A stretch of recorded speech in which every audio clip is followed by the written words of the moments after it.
L'exemple qui est encore très frappant, c'est celui de la Turquie.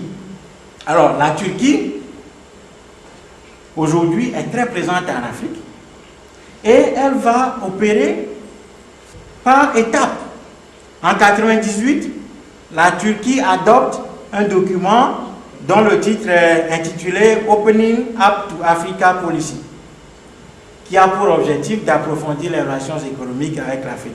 2003, la Turquie lance ce qu'elle appelle Stratégie Afrique. 2008, la Turquie déclare cette année Année de l'Afrique, avec obtention du statut de membre observateur auprès de l'Union africaine. Et en 2010, le président turc, Abdullah Gül, ira en Afrique, dans 3 pays, essentiellement le Kenya, la RDC et le Cameroun, avec 100 hommes d'affaires.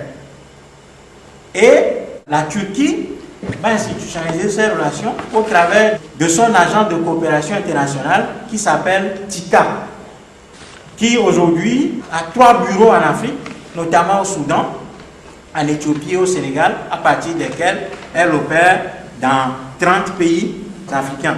Donc, la Turquie est présente. Et déjà, en 2010, la Turquie a gagné en Afrique 18 milliards de dollars sur les affaires qu'elle mène. Et compte, dans les 3 années à venir, c'est-à-dire 2010-2013, a passé de 18 milliards à 30 milliards de dollars. Et compte jouer sur plusieurs paramètres. 1. Son réseau diplomatique. Donc aujourd'hui, les ambassadeurs de la Turquie se multiplient en Afrique. 2. Sur le ferment religieux. Et sur ce coup-là, la Turquie joue bien son rôle. Parce que, qu'est-ce qu'elle fait? La Turquie dispose à l'intérieur de ses frontières de ce qu'on appelle Diyanet, qui est la direction des affaires religieuses. Et cette direction va convoquer ou bien va organiser une conférence et va appeler les responsables musulmans africains et 300 étudiants africains invités à étudier la théologie en Turquie. Donc la Turquie aussi prépare ses propres hommes en Afrique aujourd'hui par le biais de la formation d'étudiants. Ensuite, la Turquie va aussi utiliser le même outil humanitaire. Donc, en 2011, la Turquie a engagé une campagne d'opération de cataracte en Afrique avec pour slogan « Les Turcs, écoutez bien, les Turcs ouvrent les yeux à 100 000 Africains. » Hein? Et donc, vous imaginez les gens qui, dans les villages qui ne voient pas, qui ont des problèmes de vue, etc., bon, qui sont sauvés grâce à la Turquie. Si demain vous allez leur dire que les Turcs, ce ne sont pas nos amis, ben, ils vont vous lapider. Ils vont vous lapider. Donc, les Turcs ouvrent les yeux à 100 000 Africains. Ensuite, la Turquie crée un réseau d'écoles de confréries musulmanes, notamment 5 écoles en Afrique du Sud pour la formation de 3000 élèves.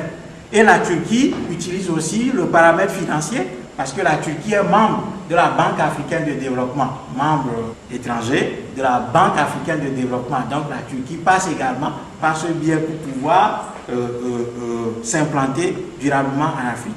Et on a vu le résultat de tout ceci, c'est qu'en 2008, la Turquie va pouvoir compter sur les pays africains pour pouvoir être élu comme membre non permanent du Conseil de sécurité des Nations Unies. Voilà. Et donc la Turquie utilise l'Afrique aujourd'hui pour sa croissance, pour sa prospérité et pour l'affirmation de sa puissance dans le monde aujourd'hui. D'autres pays empruntent le même canal.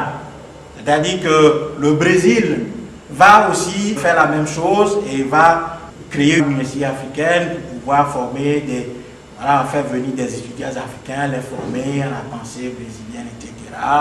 Pour que, demain, cela donne du fruit. La Corée du Sud fait également la même chose, mais la Corée du Sud et les pays du Golfe iront beaucoup plus loin.